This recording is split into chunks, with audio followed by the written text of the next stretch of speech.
Hi welcome back to மிலிலே magic. இன்றைக்கி நம்ம நிறைய இன்க்ரீடியன்ஸ் எடுத்து வச்சுருக்கோம். என்னென்னு பார்த்தீங்கன்னா நம்ம வந்து பிரியாணி பண்ண போகிறோம், வெஜ் பிரியாணி. இந்த வெஜ் பிரியாணியெல்லாம் பிரியாணியே இல்லைன்னு சொல்கிறவங்கெல்லாம் வந்து இந்த வீடியோ பார்க்காதீங்க, எங்களுக்கு இதாங்க பிரியாணி. ஸோ இங்கே வந்து நான் வந்து பிரியாணி அரிசி வந்து ஊற வச்சுருக்கேன் ஒரு 30 minutes. தென் வெங்காயம் எடுத்து வச்சுருக்கேன், அதுக்கப்புறம் புதினா, 2 பச்சை மிளகா, கொஞ்சம் சீரகம், அதுக்கப்புறமா ஸ்பைசஸ், பட்டை, கருப்பு ஏலக்காய், பே லீஃப், அது எல்லாமே எடுத்து வச்சுருக்கேன். நீங்கள் வீடியோவில் பார்த்தாலே தெரியும்.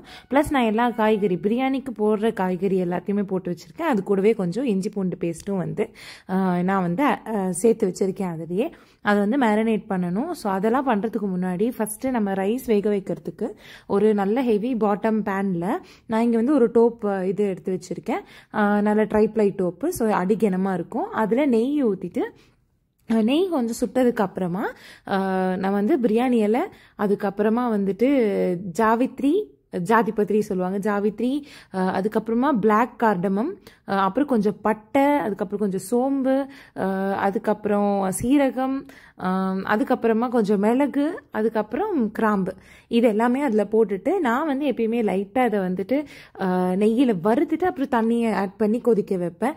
ஏன்னா அந்த நெய்யில் பட்ட உடனே கொஞ்சம் ஸ்பைசஸ் எல்லாம் அதோட ஃப்ளேவர்ஸை ரிலீஸ் பண்ணும், அதனால். ஸோ லைட்டாக இங்கே நெய்யில் வறுத்துட்டு அதுக்கப்புறமா இங்கே வந்துட்டு ஒரு 4 கிளாஸ் தண்ணி ஊற்றிக்கலாம் அப்ராக்சிமேட்டாக. ஓகே, ஏன்னா அந்த சாதம் வந்துட்டு நம்ம யூஸ்வலாக வடிப்போம் இல்லையா, அந்த மாதிரி இதில் வந்து சாதம் நல்லா கொதிக்கணும். தண்ணி நல்லா கொதிக்கணும் சாதம் வேகிறதுக்கு, அரிசி வேகிறதுக்கு. ஸோ நான் ஒரு 4 கிளாஸ் தண்ணி விட்டுருக்கேன். இன்னொன்று என்னென்னா, சில பேர் வந்துட்டு இது நல்லா கொதிச்சதுக்கு அப்புறமா ரைஸ் போடுறதுக்கு முன்னாடி வந்துட்டு அந்த ஸ்பைஸ் எல்லாம் வெளியில் எடுத்துருவாங்க, வெறும் ரைஸ் போடுவாங்க. பட் நான் வந்துட்டு அப்படியே தான் ரைஸுமே போடுவேன். ஸோ இந்த தண்ணி வந்து கொதி வரட்டும், அதுக்கு முன்னாடி நம்ம வந்து இதில் நிறைய உப்பும் போட்டுடலாம். ஏன்னா இதுலேயே வந்துட்டு ஒரு 75 to 80% நமக்கு ரைஸ் வந்து குக் ஆகிடும். ஸோ இதுலேயே உப்பு போட்டுடலாம். உப்பு போட்டு குக் ஆச்சுன்னா நல்ல ஃப்ளேவர்ஃபுல்லாக குக் ஆகும். ஓகே, ஸோ நான் இந்த ஸ்பைசஸ் இதில் இருக்குது, அதெல்லாமே கொஞ்சம் தண்ணியில் இறங்கட்டும். மீன்வைல் இங்கே வந்துட்டு நான் குக்கரில் அகெயின் கொஞ்சம் ஆயில் கொஞ்சம் நெய் ரெண்டும் மிக்ஸ் பண்ணி ஊற்றி வச்சுருக்கேன். அது சுட்டதுக்கப்புறமா நல்ல கேரமலைஸ்டு ஆனியன்ஸ் பண்ணுறதுக்காக இதை வந்துட்டு நல்லா ஸ்லைஸாக கட் பண்ணிவிட்டு நல்லா கேரமலைஸ் பண்ணுவோம்ல, நல்லா டார்க் ப்ரௌனாக வறுப்போம்ல, அதுக்காக தான் இந்த ஆனியன்ஸ் வந்து இதில் போட்டு நம்ம வச்சிட்டோன்னா அது பாட்டுக்கு அது வந்து டீப் ப்ரௌனாக வந்துட்டு ஃப்ரை ஆகும். அது பாட்டுக்கு அது ஆகட்டும், லைட்டாக வதக்கி விட்டுடுங்க. சில பேர் இதில் உப்பு போட்டுட்டு அப்புறம் வறுப்பாங்க, பட் நான் அப்படியே தான் போட்டிருக்கேன். ஸோ நெக்ஸ்ட் இங்கே மேரினேஷனுக்கு நம்ம காய்கறி மேலே ஆல்ரெடி இஞ்சி பூண்டு பேஸ்ட் போட்டு வச்சுருந்தோம், புதினா போட்டு வச்சுருந்தோம். அது கூடவே மஞ்சள் பொடி, உப்பு, அதுக்கப்புறமா மிளகாத்தூள் அதுவும் போட்டுட்டு நல்லா வந்துட்டு மிக்ஸ் பண்ணணும். ஓகே, இது கூடவே நான் வந்துட்டு தயிர் ஆட் பண்ண போகிறேன். தயிர் வந்து கொஞ்சம் புளிப்பாக இருக்கிற தயிராக எடுத்துக்கோங்க, ரொம்ப ஃப்ரெஷ் தயிர் வேணாம். அந்த லைட்டு புளிப்பு டேஸ்ட் வந்து பிரியாணிக்கு ரொம்ப முக்கியம். ஸோ இதையும் வந்துட்டு நம்ம இங்கே ஆட் பண்ணிக்கணும். ஒரு 5-6 ஸ்பூன் ஆட் பண்ணிக்கோங்க, ரொம்ப ஆட் பண்ணிடாதீங்க.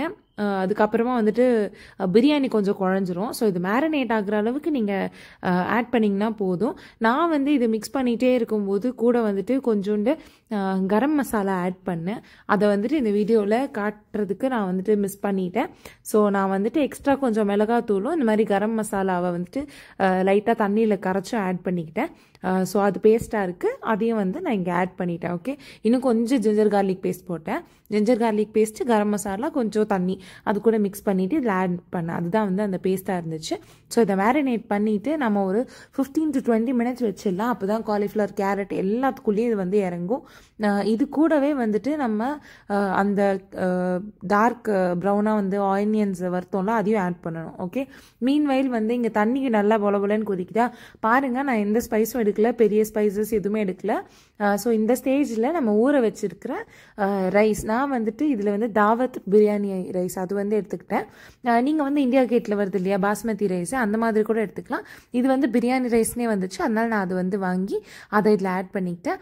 அது நல்லா வந்துட்டு தண்ணி கொதிக்கும் போது ஆட் பண்ணிவிட்டு ஒரு 2 minutesல வந்துட்டு நீங்கள் என்ன பண்ணிடுங்கன்னா ஒரு மீடியம் ரேஞ்சுக்கு கொண்டு வந்துடுங்க. ரொம்ப கொதிக்கிற மாதிரி வைக்காதீங்க, ஏன்னா பிரியாணி ரைஸ் கொஞ்சம் டெண்டராக இருக்கும், டப்புன்னு உடஞ்சிரும், அப்புறம் பிரியாணி வந்து குழஞ்சிரும், அதுக்காக. ஓகே, ஸோ மீன்வைல் இங்கே வந்து நம்மளோட ஆனியன்ஸ் வந்து நல்லா டார்க் ப்ரௌனாக வந்து வறுபட்டுருச்சு. நம்ம எடுத்து வச்சிட போகிறோம். நம்ம எண்ணெயிலேருந்து எடுத்து வச்சதுக்கப்புறமும் கொஞ்சம் கலர் மாறும். அதனால் அதை மனசில் வச்சுட்டு கொஞ்சம் முன்னாடியே எடுத்துருங்க. ஏன்னா அந்த ஹீட் இருக்குது இல்லையா, அதனால. ஸோ இதே நெய் அண்ட் ஆயில் காம்பினேஷனில் தான் நம்ம மொத்த பிரியாணியுமே இப்போ வந்து பண்ண போகிறோம். ஸோ அது பாட்டுக்கு அது இருக்கட்டும். இப்போ மேரினேஷனில் கொஞ்சோண்டு நான் முன்னாடியே சொன்ன மாதிரி கொஞ்சோண்டு அந்த வறுத்த அந்த வெங்காயம் வந்து ஆட் பண்ணிக்க போகிறோம், கொஞ்சம் ஃப்ளேவருக்காக. ஓகே, நான் வந்துட்டு இங்கே வெங்காயம் கொஞ்சம் கம்மியாக தான் பண்ணியிருக்கேன். ஒரே ஒரு பெரிய வெங்காயம் தான் போட்டேன். உங்களுக்கு அந்த வெங்காயத்தோட ஃப்ளேவர் ரொம்ப பிடிக்கும் அப்படின்னா இன்னும் நல்ல ஒரு 2-3 வெங்காயம் எடுத்து நல்லா டீப் ஃப்ரை பண்ணிக்கோங்க. நான் எனக்கு 2 பேருக்கு இது போதும் அப்படின்றதுனால நான் வந்து கம்மியாக பண்ணிக்கிட்டேன். ஸோ தென் வந்து இதை இன்னொரு நல்ல ஒரு மிக்ஸ் கொடுத்துட்டு அந்த மசாலா மொத்தத்தையும் தயிர் மொத்தத்தையும் அந்த காய்கறி இழுத்துக்கிற வரைக்கும் வெயிட் பண்ணுங்கள். அதுக்கப்புறமா நம்ம இதையும் வந்துட்டு ஆட் பண்ணிடலாம். இங்கே குக்கரில் வந்துட்டு நம்ம வெங்காயம் வறுத்தது மிச்சம் இருந்துச்சு இல்லையா, நெய் எண்ணெய் மிக்ஸு, அதுலேயே வந்துட்டு இதை ஆட் பண்ணிட போகிறோம். இதில் பட்டாணி, பீன்ஸ், கேரட்டு இது எல்லாமே இருக்கிறதுனால நல்லா க்ளோஸ் பண்ணி தம் பண்ணி இதை வந்துட்டு வேக வைக்கணும். கொஞ்சம் டைம் எடுக்கும். பட் பட்டாணியெல்லாம் அரைக்குறையாக வெந்துச்சுன்னா வாயில் நல்லாவே இருக்காது, சாப்பிட்றதுக்கு வயிறு வேற வலிக்கும். ஸோ நல்லா பொறுமையாக குக் பண்ணுங்கள் இது எல்லாத்தையும். இது கூட வந்துட்டு நான் கொஞ்சோண்டு தண்ணி ஆட் பண்ணிக்க போகிறேன். ஏன்னா அப்படியே விட்டுனா அடி பிடிச்சிரும், ஃப்ரை ஆகாது. இது ஆல்ரெடி வெந்ததுன்னா வேற, இனிமே தான் வேக போகுது காயெல்லாம். ஸோ இதுக்கு தேவையான தண்ணி கொஞ்சமாக ஒரு 1/2 கிளாஸ் மாதிரி ஆட் பண்ணிக்கிறேன். ஓகே, இவ்வளோ தான் ஆட் பண்ண போகிறோம். கவர் பண்ணி நம்ம வந்து குக் பண்ணிடலாம். ஏன்னா நல்லா கொதிக்க தான் வந்துட்டு எல்லா காயுமே வேகும். எல்லாமே கொஞ்சம் கஷ்டப்படுற காய் தான், கொஞ்சம் டைம் எடுக்கும் வேகிறதுக்கு. ஸோ மீன்வேல் இங்கே பார்த்தீங்கன்னா இந்த அரிசி நல்லா வெந்துருச்சு. ஒரு 80% வேகிற மாதிரி பார்த்துக்கோங்க. மிச்சத்தை அந்த தம்மில் நம்ம குக் பண்ணிக்கலாம். இது வந்து 80% வெந்துருச்சு. நம்ம கை பட்டோன்னே அப்படியே உடஞ்சிடணும். ஸோ இப்போ நான் இதில் இருக்கிற இந்த பெரிய பெரிய ஸ்பைசஸ் இருக்கு இல்லையா, இந்த ஜாவித்ரி, அதுக்கப்புறம் அந்த பிளாக் கார்டமம், அதுக்கப்புறம் பே லீஃப், சினமன் ஸ்டிக்ஸ், இதெல்லாம் வந்துட்டு நான் அப்படியே இப்போ ரிமூவ் பண்ணிடுவேன். பட் மிச்சம் இருக்கிற கிராம்பு, மிளகு, சோம்பு, ஜீரா இதெல்லாம் வந்து நான் அப்படியே விட்டுருவேன்.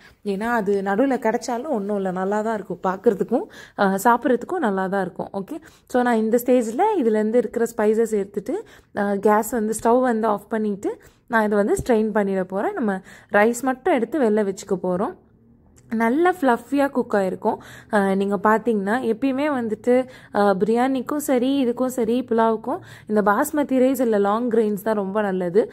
இது ஏன் தண்ணியில் வந்துட்டு நம்ம முதல்ல நெய் போட்டோன்னா இதுவுமே ஒரு ரீசன். அப்போ தான் வந்துட்டு இது ஒட்டாமல் குக் ஆகும். ஓகே, ஸோ அதனால் பிரியாணி பண்ணும்போது சரி, புலாவ் பண்ணும்போது சரி, நம்ம தண்ணி ஊற்றினாலும் கொஞ்சம் கூட நெய்யோ ஆயிலோ வந்து ஆட் பண்ணணும். ஸோ மீன்வைல் வந்து அங்கே சாப்பாடை நான் வடித்து எடுத்து வச்சுட்டேன்.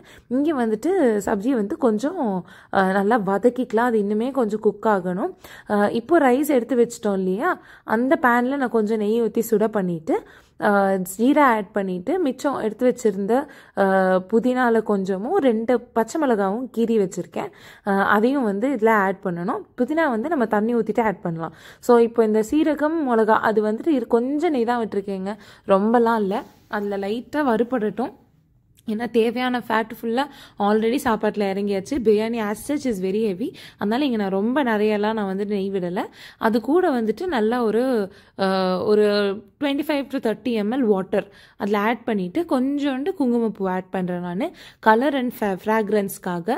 நீங்கள் வந்து இதெல்லாம் வந்து நல்ல ஒரு அடிகனமாக இருக்கிற பாத்திரத்தில் பண்ணுங்கள். ஏன்னா இதுக்கப்புறமே கூடவே நம்ம வந்துட்டு இதுலேயே ரைஸ் எல்லாத்தையுமே போட்டு போகிறோம். ஓகே, ஸோ நான் இங்கே வந்துட்டு ஒரு ஹேண்ட்ஃபுல் ஆஃப் புதினா வந்து ஆட் பண்ணிட்டேன். இப்போ நான் இங்கே குங்குமப்பூ போட்டு வச்சுருக்கிற பால் அது வந்து ஒரு ஃபியூ ஸ்பூன்ஸ் வந்து நான் ஆட் பண்ண போகிறேன். நான் ஒரேடியே ஆட் பண்ண மாட்டேன், எனக்கு மேலே இருக்கிற சாஃப்ரான் குங்குமப்பூ எல்லாம் உள்ளே போகணும். அதனால தான் நான் இத்தனை ஸ்பூனாக ஆட் பண்ணிகிட்ருக்கேன். நீங்கள் ஓரளவுக்கு ஒரு குட்டி டம்ளர் ஒரு 100 ml பால் அந்த மாதிரி ஆட் பண்ணிக்கோங்க. ஓகே, அது லைட்டாக கொதிக்கட்டும். அது கொதிக்கிற ஸ்டேஜில் நம்ம அடுத்து வந்து லேயர் பண்ண ஆரம்பிக்கணும். இந்த மிளகாலாம் கொஞ்சம் அதோட காரத்தை இறக்கணும்.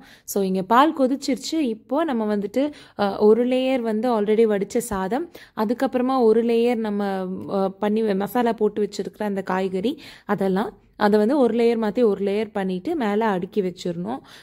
அவ்வளோதான் வந்து நம்மளோட ப்ரொசீஜரு. இதுக்கப்புறம் தம் போட்டுட்டு நம்ம பிரியாணி வந்து ரெடி, சாப்பிட்றலாம். அவ்வளோதான். எனக்கு தெரிஞ்ச சிம்பிளஸ்ட் பிரியாணி இதுதான். பிரியாணி பண்ணுறதுக்கு எக்கச்சக்க ப்ரொசீஜர்ஸ் இருக்குது, எக்கச்சக்க ஃப்ளேவர்ஸ் இருக்குது. ஒருத்தவங்க பண்ணுற பிரியாணி ஒரு மாதிரி இருக்கும். நான் வந்து இது ரொம்ப ஃப்ரீக்வெண்ட்டாலாம் பண்ண மாட்டேன். ஒன்ஸ் இந்த ப்ளூ மூன் தான் நான் பண்ணுறது. ஏன்னா இதில் இருக்கிற ஃபேட் கண்டென்ட் அவ்வளோ இல்லைனாலும் எனக்கு பெருசாக ஸ்பைஸ் டாலரன்ஸ் இல்லை. அதனால் நான் வந்து எப்பயாவது தான் பண்ணுவேன். பட் இது ஒரு நல்ல ஒரு என்ன சொல்கிறது, one of my favourite recipes. நான் நல்லாவே பண்ணுவேன். ஸோ இது நீங்களும் ட்ரை பண்ணி பார்த்து எப்படி இருக்குன்னு பாருங்கள். பார்த்துட்டு அதையும் கமெண்ட் பண்ணுங்கள். ஸோ இந்த மாதிரி ரைஸும் சப்ஜியும் வந்து இந்த மாதிரி லேயர் பண்ணிவிட்டு நல்லா ஸ்ப்ரெட் பண்ணிவிட்டு அதுக்கப்புறமா தான் வந்து நம்ம தம் போட போகிறோம். அந்த லேயர்ஸ் மட்டும் மறந்துடாதீங்க, அப்போ தான் நல்லாயிருக்கும்.